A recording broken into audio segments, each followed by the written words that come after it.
Chimichanga cinéfilo, gracias a Cinépolis tuvimos la maravillosa oportunidad de entrevistar al mismísimo Deadpool en su visita a México. El actor Ryan Reynolds, quien le da vida a este fantástico personaje, nos contó muchas cosas muy interesantes. Así que acompáñame a descubrirlas en esta entrevista.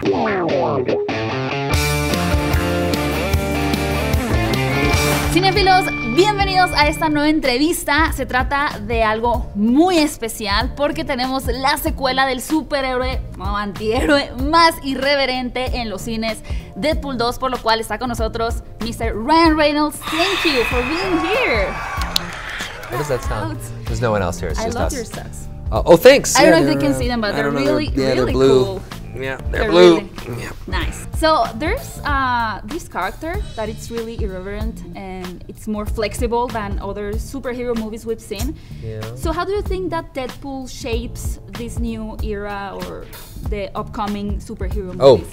Well, I think Deadpool's a big part of sort of the overall superhero zeitgeist right now. Like they're all, what I think is interesting is that they're all kind of different. Yeah. You know, Marvel is very different from DC, and Fox is what Fox is doing is very different from both of those.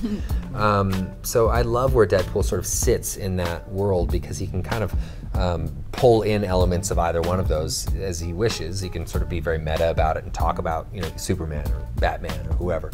And at the same time sort of think of himself as like a reserve Avenger or something like that. So I love it, and I love that he's a kind of a sort of the bastard stepchild of the Marvel universe. You're no fucking hero. You're just a clown. Dressed up as a sex toy. So dark. You sure you're not from the DC universe? It really impresses me that most of the time you are like wearing heavy makeup, yeah, or you are inside the suit. Yeah. So how it's to work like that? I mean, like how many time it takes to get on that suit and get that makeup done? That part's awful. Like the application of it is not fun, but I love it. Okay. I love that I get to disappear and just sort of be someone else.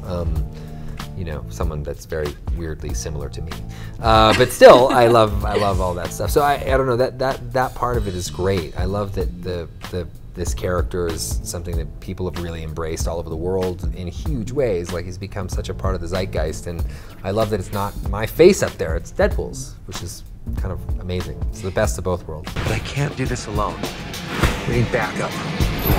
We're gonna form a super duper fucking group. It's time to get back on LinkedIn. I love that you were involved with the script. So what do you think that it was needed to add on this new script comparing to the first one to make it like better, more action? Well, we didn't change anything about it. I worked just as hard on the first script as I did this one.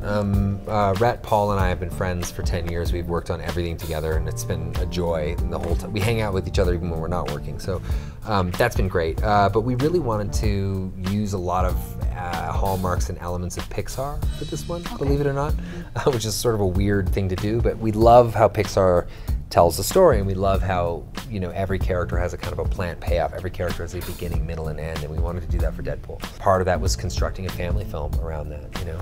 And one of the challenges of Deadpool is that you got to take everything away from him in order for him to be relatable to the audience, because he's a motor mouth. He's the merc with the mouth. At the end of the day, Deadpool's a guy trying to be better than who he is. Yeah. And I think that's an important trait for anyone to follow, even kids. Do I recommend that kids who are 6 years old go see Deadpool? No, I don't say that ever. But I've been to the theater and I know that they go, so their parents take them, and you know, no harm, no foul. But when I was their age, I saw everything, man. I saw every rated R movie. I saw stuff I should never see, and I think I'm fine. Yeah, when you grow up, you go like, how did my mom and my dad let me watch this stuff? It's I know. Crazy. I mean, it's crazy. My brother would show me like The Exorcist when I was 5.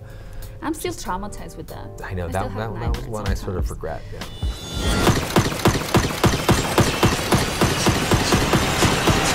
Ooh! Yeah! Your bullets. They're really fast. And my very last question is, which of the members of the X-Men do you think could betray the X-Men and go to another superhero team? Ooh, that's a good one. I feel like Colossus is pretty close to defecting, and I can use that term because he's, you know, Russian. I don't know, you know, I think I would love to see NTW and Yukio come over, but they want to stay with the X-Men. So, All right. so I don't know. We'll see. We'll see. Yeah. Cinéfilos, pero he disfrutado muchísimo de esta entrevista. Nuevamente, gracias a Cinépolis por esta maravillosa oportunidad de realizar estas preguntas a Ryan Reynolds para que mis cinéfilos estén más cerca de Deadpool. Si te gustó este video, no olvides darle like, suscribirte y checar nuestras redes sociales en la descripción de este video. Mi nombre es Gaby Mesa con Z.